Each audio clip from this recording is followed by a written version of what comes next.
ৰূপান্তৰেহে জগত ধুনীয়া কৰে। আজি শিল্পী দিৱস। কৰোনা কেন্দ্ৰিক পৰিস্থিতিৰ মাজতো জ্যোতিপ্ৰসাদ আগৰৱালাৰ স্মৃতিত ৰাজ্যৰ আকাশ বতাহ মুখৰিত হৈছে ৰূপ কোঁৱৰৰ কালজয়ী গীতেৰে।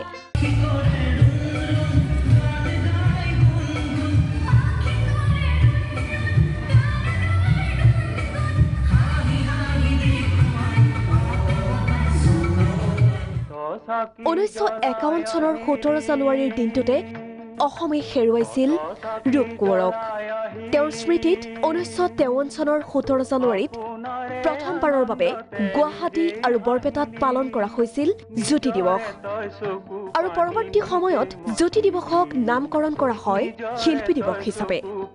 তেতিয়াৰ পৰাই প্ৰতি বছৰে 17 জানুৱাৰীৰ দিনটোত ৰূপ কোঁৱৰক সুঁৱৰি শিল্পী দিৱস পালন কৰি অহা হৈছে।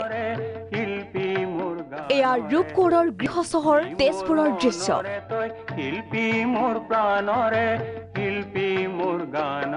তেওঁৰ পৈতৃক গৃহ পকী বৰ্তমান অসম চৰকাৰৰ অধীনস্থ জ্যোতি ভাৰতীত চৰকাৰীভাৱে আয়োজন কৰা হয় শিল্পী দিৱস।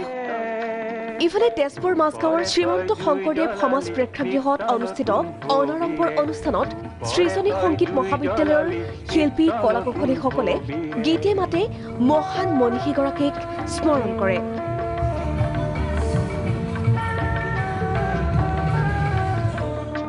যিৰ কৰ্মস্থলী ভোলাগুৰি চাহ বাগিচাতো শিল্পী দিৱস পালন। ৰূপ কোঁৱৰৰ আৱক্ষ মূৰ্তিত পুষ্পাঞ্জলি অৰ্পণেৰে স্মৰণ শিল্পীগৰাকীক। আজি 4-5 বছৰৰ পৰা আমি এই দিৱসটি আমাৰ বাগিচাৰ সমূহ শ্ৰমিক ৰাইজ সকলো মিলি আমি বৰ উলহ মালহেৰে আমি এই শিল্পী দিৱসভাগ আমি আয়োজন কৰোঁ।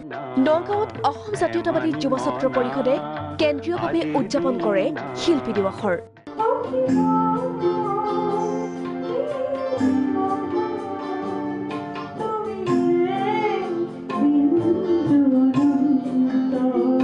সুন্দৰ পূজাৰী জ্যোতিপ্ৰসাদ আগৰৱালাৰ প্ৰতিটো গীত, প্ৰতিটো তেওঁৰ সৃষ্টি, প্ৰতিটো প্ৰজন্মৰ কাৰণে আমি যদি কওঁ যে 3টা কাল অতীত, বৰ্তমান, অনাগত, ভৱিষ্যত। আৰু সেইকাৰণে তেওঁলৈ গভীৰ শ্ৰদ্ধাঞ্জলি জ্ঞাপন কৰিছোঁ আজি। আৰু তেওঁ আমাৰ মাজত সদায় এনেকৈয়ে থাকিব, নতুন প্ৰজন্মৰ মাজত যেন তেওঁ সদায় থাকিব, সেইটো আশা কৰিছোঁ। জ্যোতিপ্ৰসাদ আগৰৱালা সুন্দৰৰ কথা কৈছিলে। আৰু আমি আচলতে প্ৰতি মানুহজনে একোজন শিল্পী, আমি প্ৰতিজনেই শিল্পী। আমি শিল্পী সত্তা খালি জীয়াই ৰাখিব লাগে, আৰু বৰ্তমান সময়ত এইটো আটাইতকৈ ডাঙৰ কথা বুলি ভাবোঁ। চিৰাঙৰ বিজনী আঞ্চলিক ছাত্ৰ সন্থাৰ কাৰ্যালয়ত আয়োজিত শিল্পী দিৱসত বন্তি প্ৰজ্বলন আৰু মাল্যাৰ্পণ কৰে বিটিচিৰ মনোনীত পাৰিষদ প্ৰদীপ কুমাৰ বায়নে। কবিতা, গীত, নাট সকলোৰে সৃষ্টি কৰিছিল বৃহত্তৰ অসমীয়া জাতি সত্তাৰ বাবে। ধমধমাৰ পূৰ্বাঞ্চল হাইস্কুল খেলপথাৰত শিল্পী দিৱস উপলক্ষে অনুষ্ঠিত হয় এখনি প্ৰীতি ভলীবল প্ৰতিযোগিতাৰ। খেলৰ জৰিয়তে আমাৰ এই অঞ্চলৰ ল'ৰা ছোৱালীক খেলৰ জৰিয়তে যাতে আমি উৎসাহিত কৰিব পাৰোঁ, আৰু খেলৰ জৰিয়তে যাতে আমি আমাৰ এই সমাজখনত এক বাতাবৰণৰ সৃষ্টি কৰিব পাৰোঁ, সমন্বয়ৰ ভেটি সৃষ্টি কৰিব পাৰোঁ।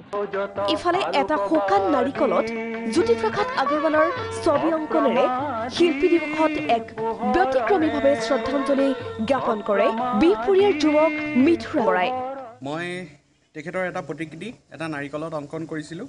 মই ভাবি আছিলোঁ বহুত দিনৰ পৰা কিহত আকৌ বুলি। কেইদিনমান আগতে মই এটা আহঁত পাতত আঁকিছিলোঁ, সেইটো এটা শুকান আহঁত পাতত মই তেখেতৰ প্ৰতিকৃতি অংকন কৰিছিলোঁ। কিন্তু আজি স্মৃতি দিৱস উপলক্ষে মই বিশেষকৈ এই নাৰিকলটোত এনেদৰে অংকন কৰিছোঁ। ঐতিহ্য নগৰী শিৱসাগৰতো পালন শিল্পী দিৱস। শিৱসাগৰ জিলা সাহিত্য সভাৰ উদ্যোগত আৰু গড়গাঁও শাখা সাহিত্য সভাৰ সহযোগত অনুষ্ঠিত হয় এক বৰ্ণাঢ্য অনুষ্ঠান। বৰবায়ন সদা হাজৰিকাক শিৱসাগৰ জিলা সাহিত্য সভাই গণশিল্পী ভূপেন বৰা বঁটাৰে বিভূষিত কৰে। শিল্পীসকলকতো পাহৰি যায় মানুহে, গতিকে তেখেতৰ তেনেকুৱা এজন শিল্পীক যে গণশিল্পীক যে এই সাহিত্য সভাই যে মনত ৰাখিছে আৰু জীয়াই ৰাখিবৰ কাৰণে যে তেখেতসকলে প্ৰচেষ্টা চলাইছে, সেইটো এটা আদৰণীয়। নুমলীগড়ৰ কাষৰীয়া মৰঙীৰ হাবি গাঁৱত দুদিনীয়া কাৰ্যসূচীৰে শিল্পী দিৱস। নিশা 60 মানুহৰ সংঘাতৰ ওপৰত মঞ্চস্থ ঐৰাৱত নামৰ এখন নাটক। গছ গছনি নাকাটিব, বনাঞ্চল সৃষ্টি কৰক, যিমান পাৰে ধ্বংস নহয়। কলকাছিয়াতো বৰ্ণাঢ্য কাৰ্যসূচীৰে 71 সংখ্যক শিল্পী দিৱস উদযাপন জ্যোতিৰাভা নজৰুল সংঘৰ বাকৰিত নৃত্য গীতেৰে উখল মাখল পৰিৱেশ আমাৰ কাৰ্যসূচী চলি আছে পতাকা উত্তোলন আগৰৱালা দেৱৰ প্ৰতিমূৰ্তিত মাল্যদান তাৰ লগতে জ্যোতি সংগীত জ্যোতি নৃত্য বৈঠালাংচত শিল্পী দিৱসৰ লগত সংগতি ৰাখি উন্মোচন কৰা হয় সুধাকণ্ঠ ডক্টৰ ভূপেন হাজৰিকাৰ 10 ফুট দৈৰ্ঘ্যৰ এক আবক্ষ মূৰ্তি ভাৰতৰত্ন ডক্টৰ ভূপেন হাজৰিকা দেৱৰ এই প্ৰতিমূৰ্তিৰ দ্বাৰা আমি আমাৰ মাজৰ সমন্বয় জাতি ভাৱ বৰ্ণ নিৰ্বিশেষে আমাৰ সমাজত সুস্থিৰ এখন সমাজ আৰু শৃংখলাবদ্ধ এখন সমাজ কৰিবলৈ কাৰণে নিশ্চয় অনুপ্ৰাণিত হ'ব মহানগৰীৰ জ্যোতিচিত্ৰবনতো শিল্পী দিৱসৰ বৰ্ণাঢ্য আয়োজন ৰূপকোঁৱৰৰ প্ৰতিমূৰ্তিত পুষ্পাঞ্জলিৰে জ্যোতিচিত্ৰবনৰ অধ্যক্ষ বিদ্যাসাগৰৰ অনুষ্ঠান মুকলি উপস্থিত থাকে সমৰ হাজৰিকা মনীষা হাজৰিকা আৰু বহু বিশিষ্ট ব্যক্তি খুবেই আজিৰ দিনটো যেটো তাৎপৰ্য 17 জানুৱাৰী অসমবাসীৰ কাৰণে এটা গুৰুত্বপূৰ্ণ দিন শিল্পী দিৱস গতিকে যেহেতু মই জ্যোতিচিত্ৰবনৰ অধ্যক্ষতা আছো গতিকে জ্যোতিপ্ৰসাদ আগৰৱালাৰ এই দিনটো শিল্পী দিৱসক যদি আমি উদযাপন নকৰোঁ অকণ মনটো বেয়া লাগিব ব্যুৰ' ৰিপৰ্ট প্ৰাগ নিউজ